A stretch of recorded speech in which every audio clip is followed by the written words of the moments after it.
திங்கள் சூடிய நாதனே கங்கை நாடிய வேதனே மங்கை கூடிய பாகனே ஈசா ஆக்கும் போதிலவன் பிரம்மனே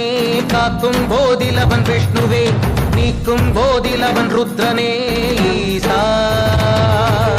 அகிலமே ஆடும் வண்ணம் சபைகளில் ஆடும் பாதம் சுடலையில் ஆடல் செய்தது ஏனோ